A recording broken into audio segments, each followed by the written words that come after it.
Chapter ma piero ang'wen gauchiel. Jo-Israel okadho i dwak pere gi kis gimoro jamago idonegi ne.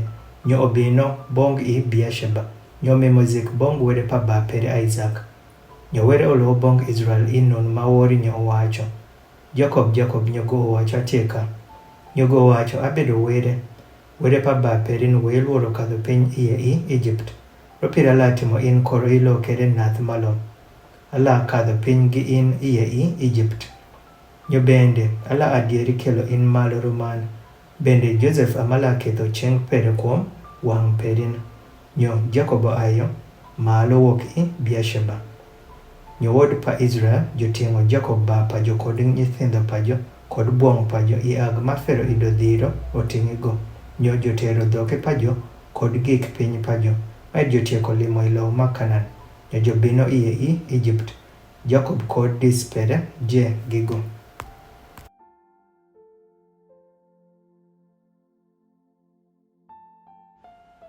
Wod pere kod wod pere gigo.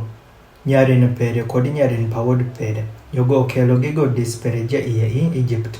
Nyome anyinge pa nyithindo pa Israel mobino iye i Egypt. Jacob kod wod pere. Ruben janyuol pa Jacob. Nyo wod pa Ruben, Hanoch kod Falu kod Hezron kod Kami. Nyo wod pa Simeon, Jemuel kod Jamin kod Ohad kod Jachin kod Zoha kod Shaul wod pa dhako jakanan. Nyo wod pa Levi, Gershon, Kohath kod Merari. Nyo wod pa Juda, kod Onan kod Shelah kod Pharez kod Zara. To kod Onan jotieko tho i lowo ma Kanaan. Nyo wod pa Pharez jobedo Hezron kod Hamol. Nyo wod pa Isaka, Tola, Fuva kod Job kod Shimron.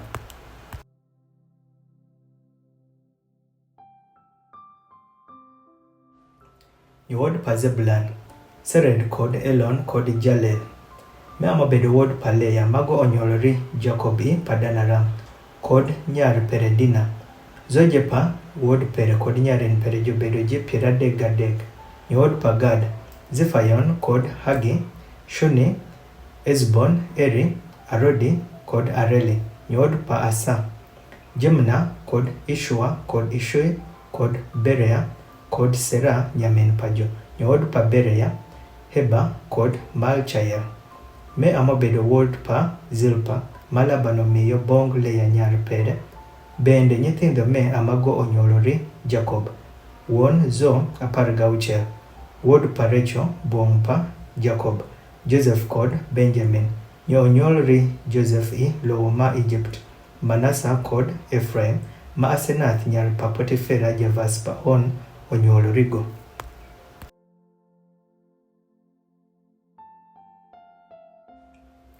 Nyo wod pa Benjamin jobedo Bela kod Becha kod Ashbel, Gera kod Naman, Ehi kod Rosh, Mopim kod Hupim kod Ad.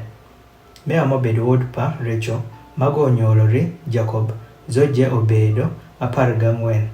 Nyo wod pa Dan, Hushim. Nyo wod pa Naphtali, Jazil kod Guni kod Jeza kod Shilem. Me amobedo wod pa Bilha ma Laban omiyo bong Rachel nyar pere. Nyogo amonyuolo nyithindo Mary Jacob. Zoje obedo 7. Zoje mobino gi Jacob iye i Egypt. Mobino wuok Kus pere sano ikikwana nyithindo pa buong' pa wod pa Jacob. Zoje jobedo ji 66. Nyo wod pa Joseph monyuolrigo i Egypt jobedo 2. Zoje pa ot pa Jacob mobino iye i Egypt jobedo ji 70.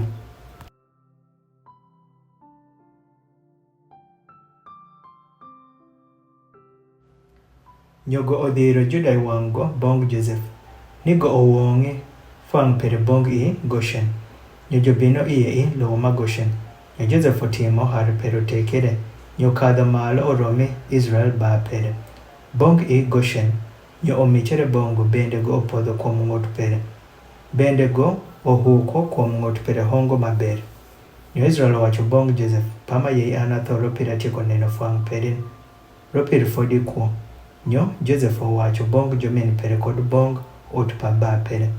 Ala kadho malo, nyo anyuoth ifero kod wach bongo jomin paran kod ot paba paran machango tie ilowo makanan nyaka jobino bong an.